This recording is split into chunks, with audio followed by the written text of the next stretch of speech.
चिराग पासवान अक्सर खुद को पीएम मोदी का हनुमान कहते हैं, लेकिन पिछले कुछ दिनों में देखा गया है कि वो कई मुद्दों पर सरकार से भी अलग दिखे और बीजेपी से भी। लेटरल एंट्री से कोटे के भीतर कोटा जैसे मुद्दे पर वो बीजेपी से अलग दिखे।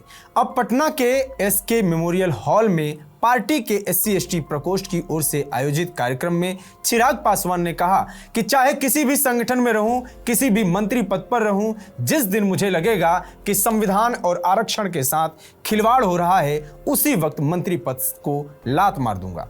जैसे मेरे पिता ने 1 मिनट में मंत्री पद का त्याग किया था, उसी तरह 1 मिनट में मंत्री पद त्याग दूंगा। जानकारों का कहना है कि चिराग पासवान के इस बयान के कई मायने हैं। बिहार में विधानसभा चुनाव होने वाला है। चुनाव को देखते हुए चिराग बिहार में अभी से फ्रंट फुट पर खेलते दिख रहे हैं।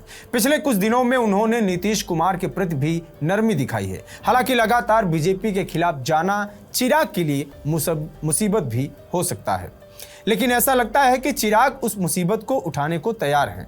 चिराग पासवान भले ही केंद्रीय मंत्री हैं, लेकिन उनकी राजनीति का केंद्र बिहार ही है। बिहार फर्स्ट, बिहारी फर्स्ट का नारा देने वाले चिराग पासवान के लिए बिहार की राजनीति पहले है और केंद्र की राजनीति बाद में। बिहार की राजनीति में अगर चिराग पासवान मजबूत बनकर उभरते हैं तो केंद्र की राजनीति में उनकी धमक अपने आप तेज हो जाएगी। कोटे के भीतर कोटा के विरोध में विपक्षी दलों ने 21 अगस्त को भारत बंद का आह्वान किया था। केंद्रीय मंत्री चिराग पासवान की पार्टी ने भी इस बंद को समर्थन दिया था। चिराग ने कहा था कि SC/ST आरक्षण का आधार आर्थिक असमानता नहीं, छुआछूत जैसी कुप्रथा है। चिराग पासवान ने रांची में अपनी पार्टी के राष्ट्रीय अधिवेशन में जाति जनगणना की मांग का समर्थन करते हुए कहा था कि हम चाहते हैं कि जाति जनगणना हो। कई बार राज्य सरकार और केंद्र सरकार जाति को ध्यान में रखकर योजनाएं बनाती हैं। सरकार के पास उस जाति की जनसंख्या की जानकारी होनी चाहिए।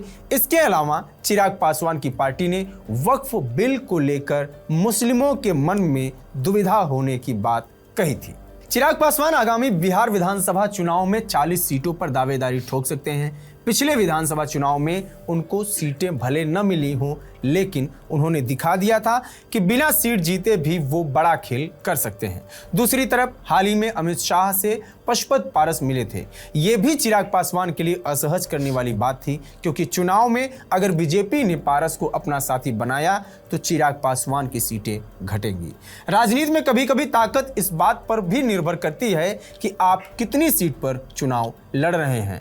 इसलिए चिराग सीट से कोई समझौता नहीं करना चाहेंगे।